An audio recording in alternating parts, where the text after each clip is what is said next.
डांग जिल्ह्यातील आहावा सापुतारा घाट रस्ता तसेच नदीकाठी मोठ्या प्रमाणात मुदतबाह्य केक, चॉकलेट, गोड सुपारी, तंबाखू आणि साबणाचा साठा फेकून दिल्याचा धक्कादायक प्रकार उघडकीस आला आहे।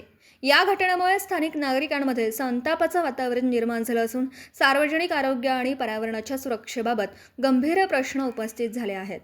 प्राथमिक माहितीनुसार एखाद्या व्यापारी किंवा विक्रेत्याने मुदतबाह्य झालेला माल बेकायदेशीररित्या येथे टाकल्याचा संशय व्यक्त केला जातोय। अशा वस्तूंची योग्य विल्हेवाट न लावल्यास नागरिकांच्या आरोग्याला धोका निर्माण होण्याबरोबरच परिसराचे प्रदूषण होण्याचीही शक्यता आहे। या प्रकरणाची अन्न आणि औषध प्रशासन तसेच संबंधित यंत्रणांनी तातडीने चौकशी करून दोषींवर कठोर कायदेशीर कारवाई करावी अशी मागणी स्थानिक नागरिकांनी केली। तसेच जिल्ह्यातील किराणा, बेकरी आणि खाद्यपदार्थ विक्रेत्यांच्या दुकानांमध्ये विशेष तपासणी मोहीम राबवून मुदतबाह्य वस्तूंची विक्री रोखावी आणि नियमांचे उल्लंघन करणाऱ्यांवर कडक कारवाई करावी अशीही मागणी नागरिकांकडून करण्यात येते।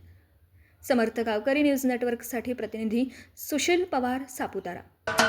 महाराष्ट्राचे सर्वमान्य दैनिक समर्थ गावकरी अहमदनगर, पुणे, नाशिक, जळगाव, धुळे, नंदुरबार, सोलापूर, कोल्हापूर, सांगली, सातारा, मुंबई, ठाणे, पालघर, रत्नागिरी, रायगड, सिंधुदुर्ग, नांदेड, उस्मानाबाद, बीड, औरंगाबाद, नागपूर, गडचिरोली, भंडारा, गोंदिया, अकोला, यवतमाळ, बुलढाणा येथून एकाच वेळी प्रसिद्ध होणारे एकमेव दैनिक, सर्वसामान्य जनतेचे खुले व्यासपीठ।